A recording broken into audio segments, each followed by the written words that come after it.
Assalamualaikum warahmatullahi wabarakatuh. Alhamdulillahi rabbil alamin. Wassalatu wassalamu ala ashrafil anbiya'i wa imamil mursalin Sayyidina wa maulana Muhammadin wa ala alihi wa sahbihi ajma'in, amma ba'du. Para jamaah Facebook yang berbahagia, mari pada hari Ahad ini kita lanjutkan kajian Fiqhuz Zakah karya Al-Imam Yusuf Al-Qaradawi. Semoga kita mendapat berkah ilmunya.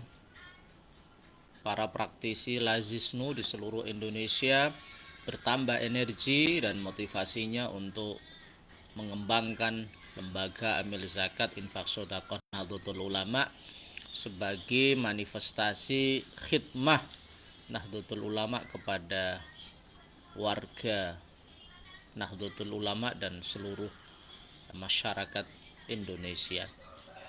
Ila muallifi hadzal kitab Al-Imam Yusuf Al-Qaradawi wa jami'i muassisi jam'iyatina Nahdlatul Ulama wa ulama'iha wa muharrikiha wa mutawwiriha wa a'dha'iha wa jami'i masyayikhina khususan Syekh Ahmad Fayumi Munji wa Syekh Muhammad Ahmad Sahal Mahfud wa Syekh Ahmad Nafi Abdillah wa Syekh Ma'mun Muzayyin wa Syekh Ma'mun Mukhtar wa Syekh Ali Fatah Yaqub wa Syekh Zainuddin Dimyati wa Syekh Abdul Kamal, seluruh guru-guru kita, semoga di alam barzah Allah melimpahkan ampunan dan rahmat, dijadikan alam barzahnya raudhah min riyadil jinan. Lahumul Fatihah. Bismillahirrahmanirrahim. Shiratal ladzina an'amta 'alaihim. Bismillahirrahmanirrahim. Kitab Fiqhuz Zakah halaman 157. Bismillahirrahmanirrahim. Dalilu hadza syarti. Dalil syarat ini. Jadi syarat zakat yang pertama al-milku tam, kepemilikan yang sempurna, sudah kita jelaskan minggu yang lalu. Yang kedua an-nama atau tumbuh berkembang, terus mengalami peningkatan, terus mengalami pertumbuhan. Apa dalil bahwa an-nama atau harta itu punya potensi untuk berkembang, baik secara tabi'i atau secara fi'li, baik berkembang itu dengan sendirinya atau dengan usaha. Wa innama akhadhu, dan sesungguhnya para ulama mengambil atau menetapkan hadza syarta, syarat ini, bahwa an-nama atau potensi untuk tumbuh dan berkembang itu menjadi syarat. Diambil dari mana ulama menetapkan syarat ini? Min sunnatir rasul, dari sunnah Rasulullah sallallahu alaihi wasallam, al-qauliyati, baik berupa ucapan-ucapan Nabi, wal amaliyati atau praktek hidup Nabi. Nabi menjelaskan baik bil qauli atau bil fi'li, untuk menjelaskan bahwa hanya harta yang punya fungsi untuk berkembang yang dikenai kewajiban berzakat. Allati ayyadaha, yang memperkuat sunnah Rasul itu, amalu khulafaihi, praktek kinerja action dari para pengganti Nabi, Abu Bakar, Umar, Utsman, Ali, wa ashabihi, dan praktek sahabat-sahabat Nabi yang lain. Pada keterangan yang lampau kita sudah jelaskan bagaimana Nabi memerintahkan Mu'ad bin Jabal untuk menjadi gubernur di Yaman. Kemudian Mu'ad ini diperintah Nabi untuk menyampaikan kepada masyarakatnya untuk diambil zakatnya dari orang-orang kaya dan diberikan kepada orang-orang yang tidak punya. Jadi baik Abu Bakar, Umar, Utsman, Ali, sahabat-sahabat Nabi yang lain menerjemahkan sabda Nabi ini dengan memahami bahwa hanya al-mal an-nama, harta yang berkembang, yang dikenai kewajiban untuk berzakat. Falam yujib, maka tidak mewajibkan an-nabiyyu Nabi Muhammad sallallahu alaihi wasallam az-zakata, zakat, fil amwal, di dalam harta-harta, al-muqtanat, yang diperoleh atau yang disimpan, lil isti'mali, untuk digunakan asyakhsi, bagi seseorang. Harta yang tidak ada potensi berkembang tetapi digunakan untuk kepentingan pribadi tidak wajib dizakati. Mobil misalnya untuk kebutuhan transportasi pribadi dari rumah ke tempat kerja, dari tempat kerja ke rumah. Kalau di kampung saya misalnya punya alat penggilingan gabah,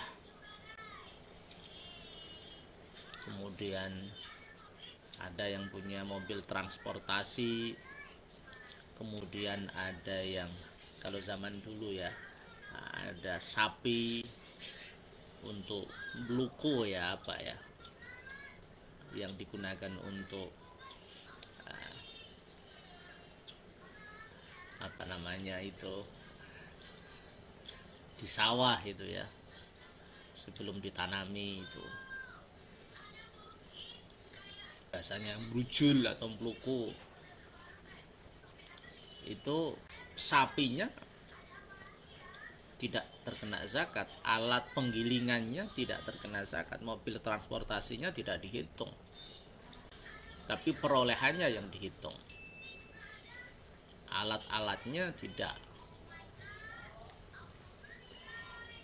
Contoh yang paling mudah ya mobil ya, ada orang punya mobil Pajero, Mercy yang harganya mahal, itu untuk kepentingan dia pergi, kebutuhan pribadinya dan keluarga.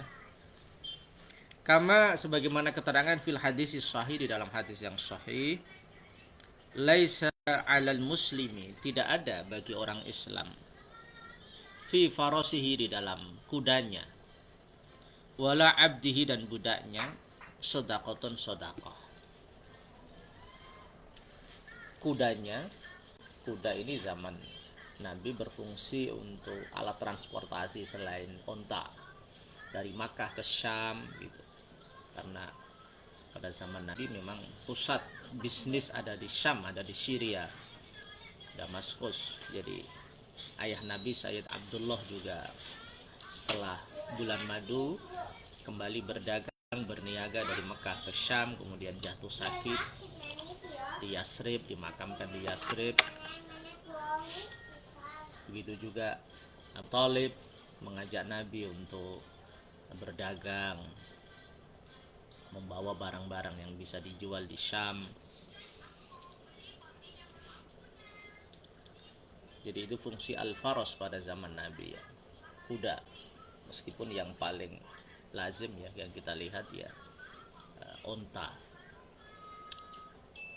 Wala abdihi sodaqah, juga budaknya tidak ada kewajiban berzakat atau bersedekah. Qala An-Nawawi, hadis ini diriwayatkan oleh Imam Bukhari ya, di kitab zakah. Qala, berkata An-Nawawi, Imam Nawawi di dalam syarah Muslim, Imam Nawawi Ad-Dimashqi, mustahid fatwa di dalam Maratibul Istihad. Beliau ada mustahid mutlak, kemudian ada mustahid madhab seperti Imam Muzani, Imam Buwaiti, ada juga mustahid tarjih atau mustahid fatwa, itu Imam Nawawi, Imam Rafi'i.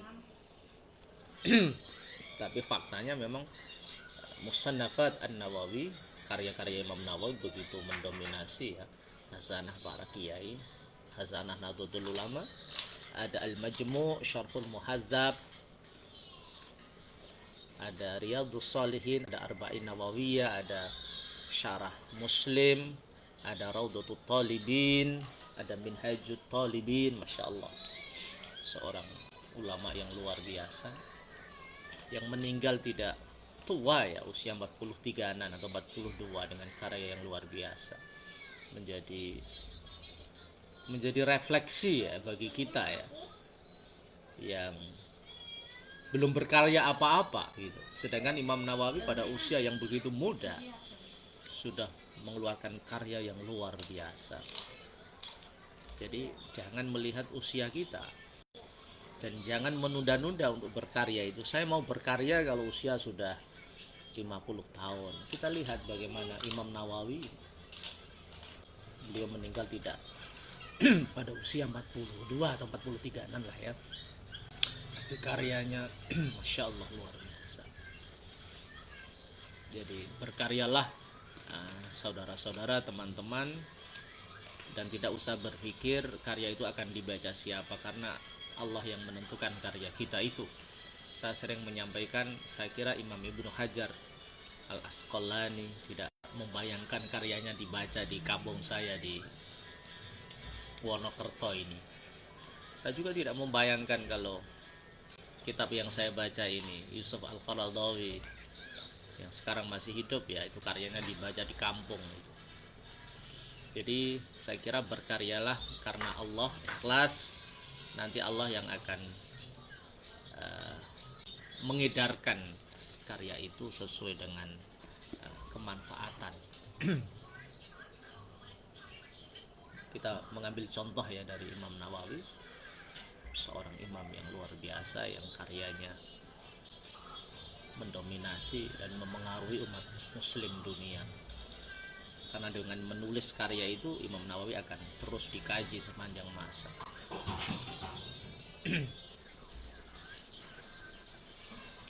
Al-khattu yabqa wa katibuhu tahta turabi ramimu. Orang yang menulis itu, karya itu akan abadi meskipun yang menulis sudah hancur di bawah bumi, artinya di alam kubur. Semoga Allah memberikan motivasi, energi kita untuk terus berkarya meneladani ulama-ulama kita ini. Bagaimana statement Imam Nawawi? Qala Nawawi, hadzal hadisu, hadis ini laisa 'alal muslimi fi farasihi wala 'abdihi shadaqah. Aslun, itu menjadi sumber, menjadi asal, menjadi dasar. Fi anna amwalal qinyati, di dalam konteks sesungguhnya harta-harta yang disimpan, la zakata fiha, tidak ada kewajiban zakat di dalam amwalul qinyah, harta yang tidak punya potensi untuk berkembang, harta yang digunakan atau disimpan. Walam yufarrid an-nabiyyu, Nabi tidak mewajibkan sallallahu alaihi wasallam az-zakata, berzakat, illa fil amwali, kecuali dalam harta-harta an-namiyati, yang tumbuh dan berkembang, al-mughallati, yang menghasilkan, yang terus mengalami peningkatan.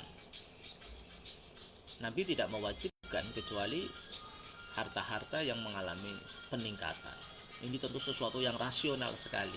Ketika harta itu mengalami peningkatan, maka ketika zakat itu diambil, khudz min amwalihim, maka pemiliknya juga tidak merasa keberatan.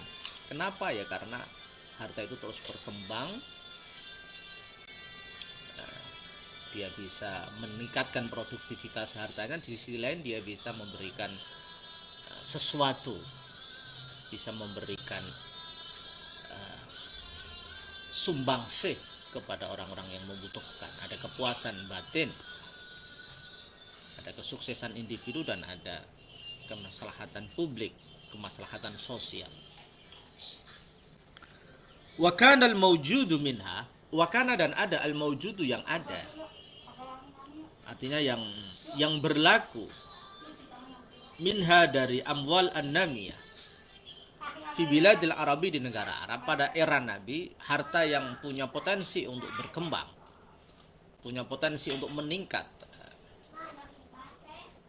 Iddatu anwa'in, itu banyak macamnya.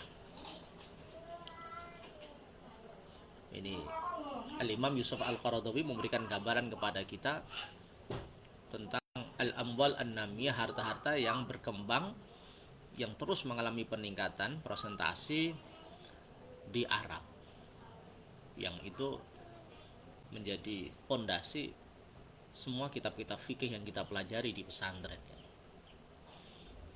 Apa itu? Minha al-an'am as-saimah. Minha salah satu dari al-amwal an-namiyah, harta-harta yang terus tumbuh dan berkembang. Al-an'am hewan ternak. Bahasa kiai kita rojo koyo, raja kaya. Hewan ternak as-saimah itu yang dipelihara.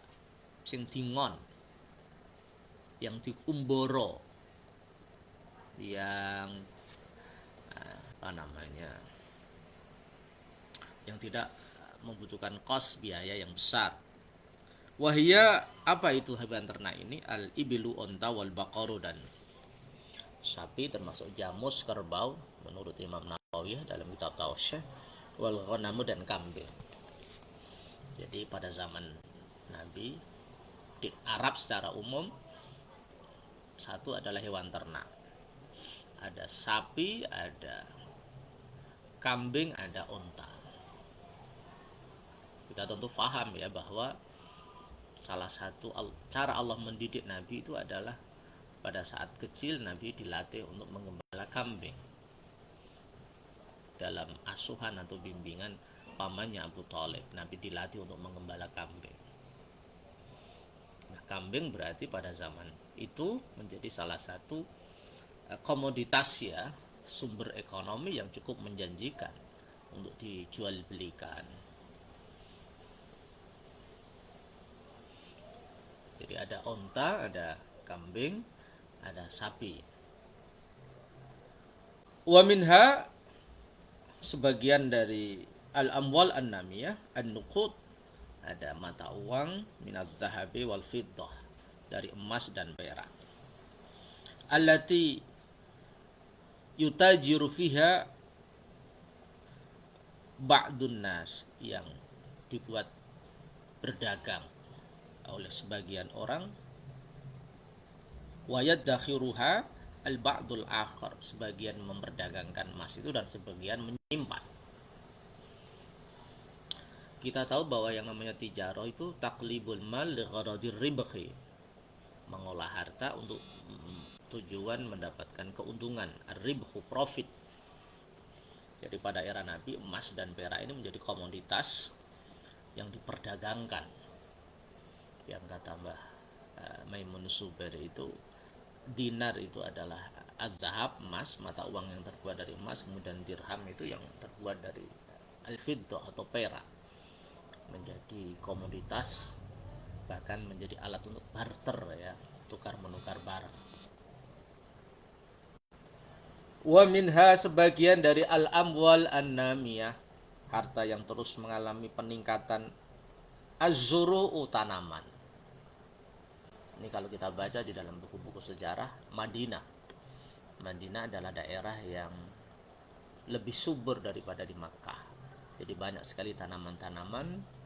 Bagi orang yang haji, biasanya ketika di Madinah diajak jalan-jalan ke pohon korma untuk melihat pohon korma secara langsung, meskipun ya biasanya hanya di tokonya untuk beli, jarang yang kemudian melihat pohon korma secara langsung.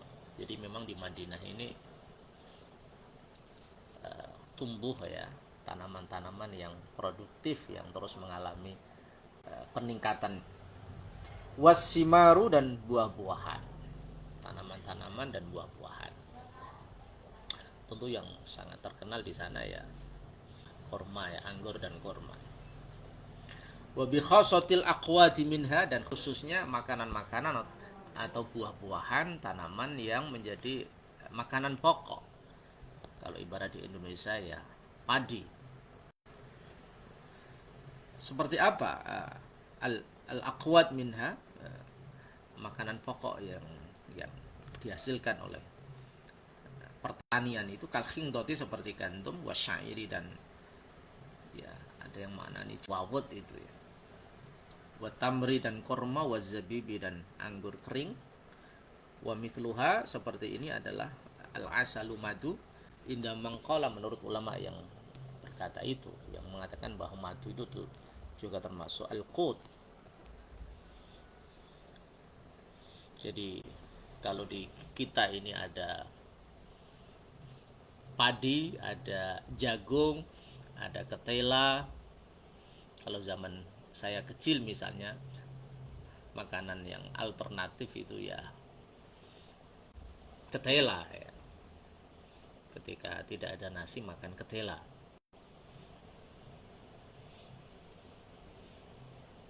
Jadi ada jagung, ada ketela, ada padi. Kalau di Mekah ada gandum, ada jewawot, ada jelai, ada korma, ada anggur, dan juga ada yang mengatakan al-asalu madu. Wa minha termasuk al-amwal an-namiyah, harta-harta yang terus mengalami peningkatan. Al-kunuzu, harta-harta simpanan. Allati dafanahal qudama, yang ditanam ya, dikubur, disimpan oleh para pendahulu fi batinil ardi, di dalam bumi, di perut bumi, idza atharu 'alaiha, ketika terbongkar itu, ketika kelihatan.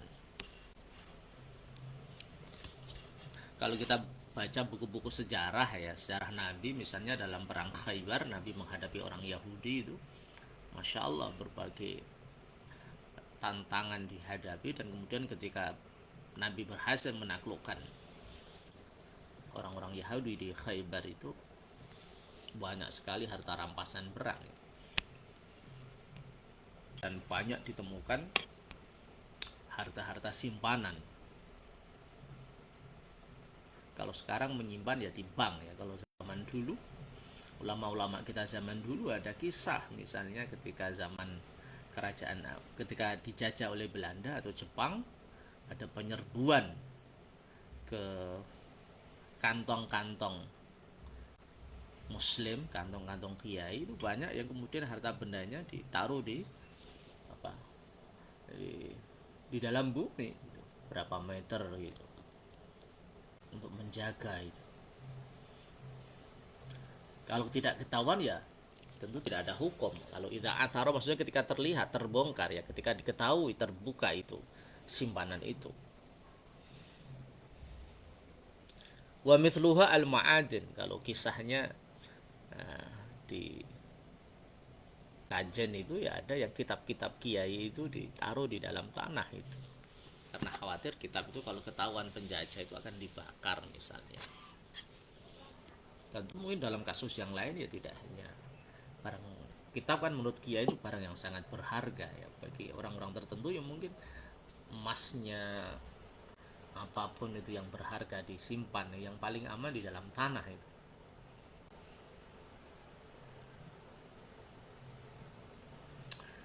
Wa mithluha, seperti al-kunuz, harta simpanan itu, al-ma'adin, harta-harta tambang. Wa ini ikhtalafu, meskipun para ulama itu berbeda pendapat, fi masrofi hadaini, di dalam tempat mentasarufkan kedua harta ini, apa namanya, al-kunuz wal ma'adin, harta-harta simpanan dan tambang. Maksudnya apa? Kok ulama berbeda pendapat itu? Ayusrofu masrofaz zakah am masrofal fai. Ayusrofu, apakah ditasarufkan harta ini masrofaz zakah sebagaimana tasarufnya zakat, am masrofal fai, atau sebagaimana tasarufnya fai. Fai itu harta rampasan perang yang tanpa melalui proses pertempuran, jadi penaklukan damai.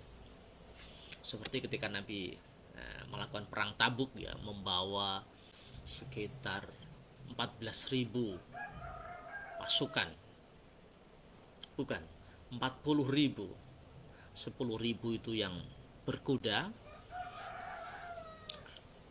30.000 itu jalan kaki. Itu ada sebagian yang naik onta. Itu saya baca dalam buku sejarah Nabi yang ditulis oleh Prof. Habib Quraisy Shihab. Jadi perang Tabuk itu Nabi sekitar 2 bulanan ya perjalanan dari Madinah ke Tabuk itu. 1200 km dari Madinah. Nabi membawa 40 pasukan, dahsyat sekali. Pada saat itu sangat kelihatan bagaimana sahabat Utsman itu memberikan 300 ekor unta dan peralatannya untuk membantu Nabi selain uang. Ternyata perjalanan yang panjang itu kurang lebih 2 bulan itu Nabi tidak ada perlawanan yang berarti ya, karena begitu banyak pasukan yang dibawa Nabi, itu namanya al-fa'. Ada aturannya di dalam Al-Qur'an itu yang terkenal itu.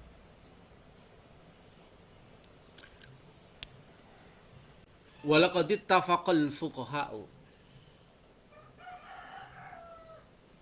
lan sungguh telah bersepakat al-fuqaha'u, ulama-ulama pakar fikih, al-qailuna yang berkata bita'lilil ahkam asyariyah, dengan menjadikan illat hukum syarak, wahum jumhurul ummah, mereka adalah mayoritas umat ini, ala annal illata, bahwa sesungguhnya illah, alasan hukum, fi ijabiz zakah, di dalam mewajibkan zakat, fil amwalil madhkurah, pada harta yang kita sebutkan tadi ya.